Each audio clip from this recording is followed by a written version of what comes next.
দেখো এই ছকটা হচ্ছে একটু ইম্পর্টেন্ট, এই ছক থেকে একটু আসলে মাঝে মাঝে গুলায় যায়। তো এখানে আমার কী কী পড়তে হবে, এখানে পড়তে হবে আমার সন্নিবেশ সংখ্যাটা, আমার পড়তে হবে যে অরবিটাল সংকরণ, ডি অরবিটাল কী রকম সংকরিত অবস্থায় আছে সেইটা, আমাকে জ্যামিতিক গঠনটা পড়তে হবে, ধাতব আয়ন, লিগ্যান্ড, সৃষ্ট জটিল আয়ন আর চৌম্বক ধর্ম। মেইনলি তোমাকে এইরকম একটা যৌগ দিবে, যৌগ দিয়ে তোমার কাছে সন্নিবেশ সংখ্যা জানতে চাইতে পারে। আবার এই যৌগ থেকে তোমাকে তোমার অরবিটাল যে সংকরণ অবস্থা আছে সেই সংকরণ অরবিটালটা জিজ্ঞেস করতে পারে। আবার তোমাকে জ্যামিতিক গঠনটা জিজ্ঞেস করতে পারে এই, আর হচ্ছে যে তোমার চৌম্বক ধর্মটা জিজ্ঞেস করতে পারে যে এই জিনিসটা আছে এটা দেখতে আসলে কীরকম, এটা কি ডায়াচুম্বক নাকি প্যারাচুম্বক নাকি হচ্ছে ফেরোচুম্বক, ঠিক আছে। আচ্ছা, তো এই জিনিসটা আসলে আমরা কেমনে পড়বো, ঠিক আছে। ওকে, তো মেইনলি যখন তোমাকে এই যৌগটা দিবে তখন তুমি একটা জিনিস দেখবা, এই দেখো ভাইয়া যৌগটা দেখার পরপরই দেখবা যে এইটা NH3 যেটা আছে না, NH3টা হচ্ছে আসলে লিগ্যান্ড। এখন কেমনে NH3 লিগ্যান্ড হয় এটা অন্য টপিক, ঠিক আছে। তো এই NH3 কেমনে লিগ্যান্ড হয় এটা আশা করি যে তোমরা জানো, যার কারণে আমি আর বলতেছি না। আর যদি কেউ না বুঝো আমাকে কোশ্চেন করলে আমি পরে বুঝাই দেবো, ঠিক আছে। আচ্ছা দেখো, NH3 যেটা আছে না, এই লিগ্যান্ড আছে না, লিগ্যান্ডের সাথে এজির ইয়াটা কত আছে 2, ঠিক আছে। এইটা যেহেতু 2 অবস্থায় আছে তাহলে এটার যে সন্নিবেশ সংখ্যা হবে সেটা হবে কত 2, মানে আমাদের যে মৌলটা আছে মৌলের সাথে জয়টা লিগ্যান্ড যুক্ত থাকবে সেই সংখ্যাটা হবে আমার সন্নিবেশ সংখ্যা। আচ্ছা দেখো এইখানে হচ্ছে যত কপার ক্লোরাইডে কী আছে তোমার, এই যে সিএলটা হচ্ছে এখানে তোমার কি লিগ্যান্ড, কয়টা আছে 2টা আছে, সন্নিবেশ সংখ্যা কত 2টা।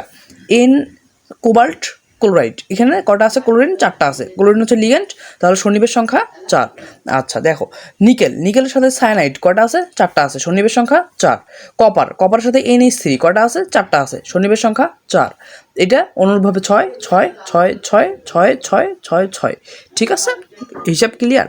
আচ্ছা দেখো এতটুকু পর্যন্ত তুমি বুঝো, তাহলে দেখো সন্নিবেশ সংখ্যা থেকে আমরা সহজেই সংকরণ অবস্থাটা বের করতে পারি। দেখো এস একটা পি একটা, কটা হলো 2টা, SP কটা 2টা, SP3 দেখো 3টা, পি আছে 3টা, এস আছে একটা, কটা 4টা। আচ্ছা SP2 এই দেখো SP2 এখানে এই পি কটা 2টা, এস কটা একটা, ডি কটা একটা, তাহলে 2 1 1 কত হলো 4, ঠিক আছে। আচ্ছা SP2D 1 2 3 4 4, ঠিক আছে। D2SP3 দেখো D2 2 3 আর 3 6, এই যে মোট 6টা, ঠিক আছে। আচ্ছা তো আমি যৌগ দেখেই প্রথমে সন্নিবেশ সংখ্যাটা বের করে নিলাম, সন্নিবেশ সংখ্যা থেকে আমি অরবিটাল কেমন হবে সংকরণ সেটা আমি আইডিয়া করে নিলাম, ঠিক আছে। এখন সংকরণ আইডিয়া থাকলে আমার জ্যামিতিক গঠনটা কেমন হবে সেটা একটু দেখে নিই। দেখো SP কয়টা আছে 2টা, এইখানে একটা ডট দাও, এইখানে একটা ডট দাও, যোগ করে দাও সরলরৈখিক হয়ে যাবে, ঠিক আছে। দূরে থাকবে তাহলে আকারটা কেমন হয় সরলরৈখিক, 2টা আছে আকারটা কেমন হবে সরলরৈখিক। আচ্ছা এখন দেখো এখানে 4টা আছে, 4টা থাকলে আকারটা কেমন হয় চতুস্থলকীয়, 4টা থাকলে আকারটা কেমন হয় চতুস্থলকীয়। আচ্ছা দেখো এখন এইখানে আছে DSP2, এইখানেও কিন্তু জিনিস কটা আছে 4টা আছে, কিন্তু ভাইয়া যখন এই যে ডি চলে আসলো তখন মনে রাখবো সেটা হবে কি সমতলীয় বর্গাকার, যখন ডি চলে আসলো তখন হবে কি সমতলীয় বর্গাকার, ঠিক আছে। আচ্ছা আর SP3 এখানে ছিল, এখানে কি হবে চতুস্থলকীয়, এটাও 4 এটাও 4, কিন্তু SP3 এখানে ডি না থাকার কারণে এটা হচ্ছে চতুস্থলকীয়, আর এখানে ডি থাকার কারণে এটা হচ্ছে তোমার সমতলীয় বর্গাকার, ঠিক আছে। আচ্ছা এবার দেখো D2SP3, ঠিক আছে, D2SP3 এখানে কটা হচ্ছে 6টা হচ্ছে, 1 2 2 3 আর 3 6টা। আচ্ছা যখন 6টা থাকবে তখন মনে রাখবো যে আকারটা কেমন হবে অষ্টতলকীয়, যখন 3টা থাকবে 6টা থাকবে তখন আকারটা কেমন হবে অষ্টতলকীয়, ঠিক আছে। 6টা থাকলে আকারটা কীরকম অষ্টতলকীয় হয়। ওকে, এখন আসলে চৌম্বক ধর্মটা ব্যাখ্যা করা যাক।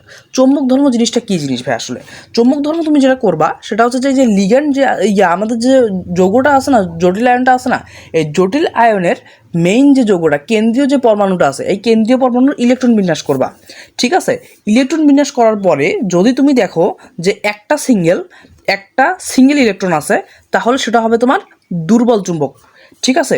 যদি একাধিক সিঙ্গেল ইলেকট্রন পাও সেটা হচ্ছে তোমার প্যারাচুম্বক, আর যদি জোড়ায় ইলেকট্রন পাও সেটা হচ্ছে তোমার ডায়াচুম্বক। আমি আরেকবার বলতেছি, শুনো এই জায়গাটা একটু মনোযোগ দিয়ে শুনো।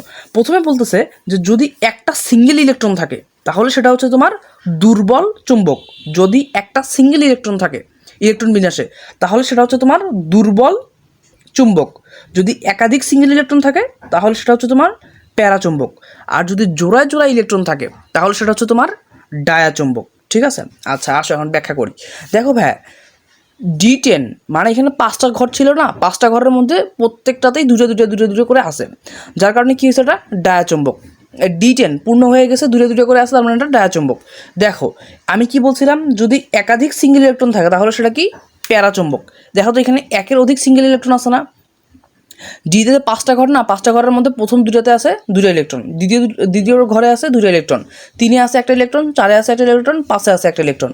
ঠিক আছে, তাহলে যে একাধিক সংখ্যক ইলেকট্রন বিজোড় অবস্থায় আছে না, তাহলে এটা হচ্ছে কি, আমার প্যারাচুম্বক। ঠিক আছে ভাইয়া, ক্লিয়ার? আচ্ছা, তারপর আমি কি বলছিলাম, যদি জোড়ায় চুম্বক থাকে, জোড়ায় ইলেকট্রন থাকে, তাহলে সেটা কি, তাহলে সেটা হচ্ছে তোমার ডায়াচুম্বক। দেখো D2 2 2 2, দেখো একাধিক আমার জোড়ায় আছে না, একাধিক তো না, জোড়ায় আছে না, জোড়ায় থাকলে কি হবে, ডায়াচুম্বক।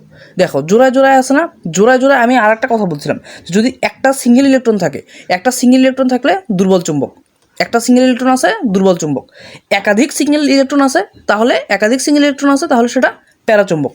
আচ্ছা, আবার বলছিলাম কি, ওই যে তোমার যদি জোড়া ইলেকট্রন থাকে তাহলে সেটা ডায়াচুম্বক, জোড়া ইলেকট্রন ডায়াচুম্বক। আচ্ছা, একটা সিঙ্গেল ইলেকট্রন দুর্বল চুম্বক। আচ্ছা, তারপর সবগুলোই একাধিক সিঙ্গেল ইলেকট্রন, এটা হচ্ছে তোমার প্যারাচুম্বক। ঠিক আছে, ক্লিয়ার? ওকে। আচ্ছা, চুম্বক ধর্মটা আরেকবার ব্যাখ্যা করি, 3টা পয়েন্ট মাথায় রাখতে হবে। একটা হচ্ছে যদি একটা সিঙ্গেল ইলেকট্রন থাকে সেটা হচ্ছে দুর্বল চুম্বক, যদি একাধিক সিঙ্গেল ইলেকট্রন থাকে সেটা হচ্ছে প্যারাচুম্বক, আর যদি জোড়া ইলেকট্রন থাকে সেটা হচ্ছে ডায়াচুম্বক।